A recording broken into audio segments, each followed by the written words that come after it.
All right, as we conclude our discussion about the creation of man, what I want to do is look at the specific aspects of how we are like God. In other words, as we are created in the image of God, as we are created in His likeness, how does man as a whole reflect God's image? And specifically, we look at our moral character, the fact that we have a moral aspect to our nature. We are morally accountable before God. God does not hold the animals to accountability to Him, whereas He does hold us accountable morally. We have an inner sense of right and wrong. That's not just simply our conscience, which we got at the fall, but rather we know that we have wronged God, and we know what's right. God is even working in us to and through the power of His Holy Spirit to convict the world of sin, of righteousness, and the judgment, according to John chapter 16. We reflect our likeness to God in right behavior and our unlikeness to God in our sin. In fact, ultimately, we will be judged based on how like God we are. Of course, we know that we're not able, because of our sin nature, to be completely like God.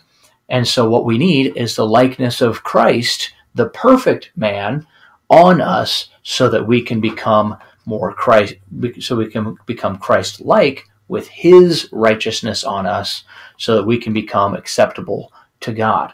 In our spiritual aspect of our nature, that we have immaterial spirits. We are not only physical bodies, but we are also immaterial spirits. We are spirit, just like God is spirit. We have a spirit, just like God has a spirit, and we can relate to Him spiritually.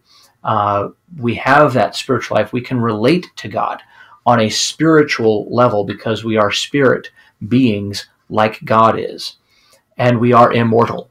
We will live forever, either with God in His blessed presence or away from God in His eternal punishment. We are also like God in our mental capacities. We can reason, we can think logically, we can think complexly. Animals, again, cannot reason or think logically, or cannot think complex thoughts or learn. We can use complex, abstract language. When I speak about the clouds, I can talk about how beautiful they are. I don't have to just simply talk about them in concrete constructs. And so our ability to understand abstract language, we're aware of the distant future. I'm not just simply aware of my present surroundings, but I can think beyond myself. I can think toward the distant future. Again, the animal kingdom cannot think more than what is right in front of them, the immediate, what is right now. When a dog is hungry, he can only think about his hunger, whereas we can think, I don't need to eat right now. I can think, later on I can eat, or I know I'm going to eat later. So we can think about the distant future. We can reflect God in our creativity. We can sing. We can make art. We can create things. And so we reflect God in that because God is a creator, and we are like Him in that we also can create. We all reflect God in our emotional complexity. We understand things as bitter sweet, not just simply happy or sad, but we can think of things as being both at the same time. We can relate to things. We have deep interpersonal relationships with one another, with friends, with family, with spouses, with children, and of course we can also relate to God Himself. We will reflect God's nature in our marriage. As man and woman come together in unity, yet with diversity, we reflect the very triune nature of God, that God is both one and in three persons.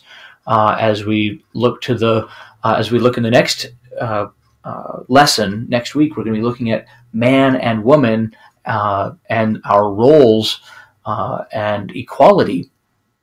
And as we do so, we're going to be looking at the very nature of God as triune, to understand that though Jesus Christ and God the Father and the Spirit are one in nature, they are unity and they are equal, there are roles to be had within the Godhead, just like in marriage. We reflect God in our rule over creation. We talk about that with the image of God, that we rule over and have dominion over creation. Okay.